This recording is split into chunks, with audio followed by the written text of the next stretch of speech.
Hello বন্ধুরা, দেশি চিকেনের ধনিয়াখালি। আজকে নতুন একটা রেসিপি, চিকেনের ধনিয়াখালি। এর জন্য পুরো রেসিপিটা দেখতে লাগবে আপনাদের। প্রথমে মাংসগুলো বাজার থেকে এনে ধুয়ে নেবেন ছটফট। এই বর্ষার মধ্যে এরকম রেসিপি পাবেন না। পেঁয়াজ কুচি নেবেন, আদা লঙ্কা জিরা ধনিয়া কাজু পেস্ট এইসব করে নেবেন। তারপরে একটু গোটা রসুন রাখবেন, কয়েকটা আলু দিয়ে দেবেন। এই বর্ষার মধ্যে এরকম গরমাগরম রেসিপিটা একবার ট্রাই করে দেখতে পারেন। একদম স্বাদে অপূর্ব হবে, একদম কোনো কথাই হবে না। সবাই খাবে, এই বর্ষার মধ্যে মনটাও ভালো থাকবে। তাই ঝটপট খাতা বের করে লিখে নিন রেসিপিটা। এই যে সব মশলাগুলো দিয়ে ভালো করে তেল যেই ছেড়ে গেছে, তারপরে আমি চিকেনগুলো সব দিয়ে দিলাম কষানোর জন্য। আলুগুলো ভেজে দেখছেন চিকেনগুলো কীভাবে কষাচ্ছি। একদম লাল লাল ঝাল ঝাল করে কষিয়ে নিচ্ছি চিকেনগুলো। তবে এই রেসিপিটা রান্না হওয়ার পরে সবাইকে খাওয়াবেন, বাড়ির লোকেরও মন একদম খুশি হয়ে যাবে।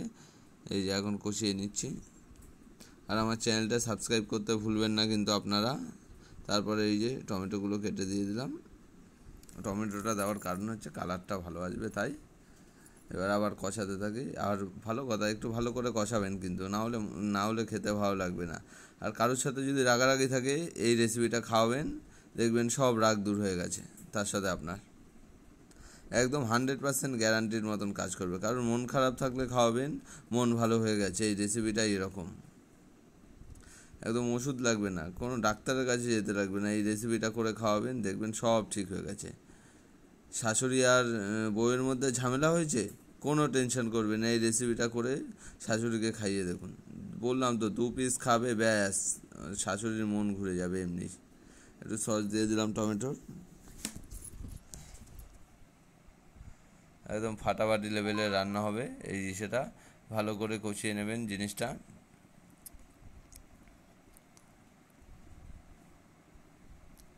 এই যে ভালো করে কষানো হয়ে গেছে। এবার আলুগুলো দিয়ে দেবেন, যেই মাংস দিয়ে জল ছেড়েছে, এরপরে আলুগুলো দিয়ে দেবেন। আলুগুলো দিয়ে আরেকটু কষিয়ে নেবেন ভালো করে।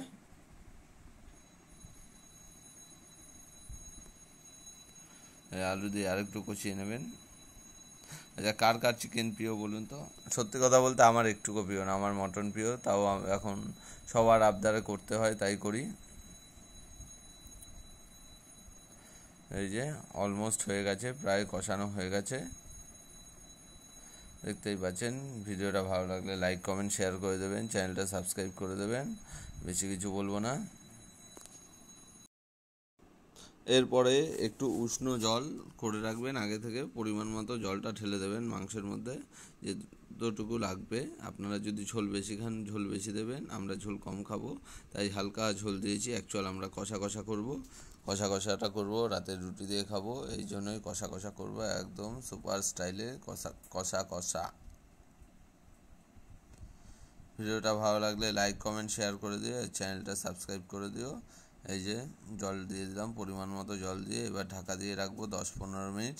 10-15 মিনিট বাদে তুলেছি, দেখছেন কীভাবে টকবাক করে ফুটছে। এই যে আমাদের মাংস অলমোস্ট রেডি হয়ে গেছে, চিকেনের ধনিয়াখালি।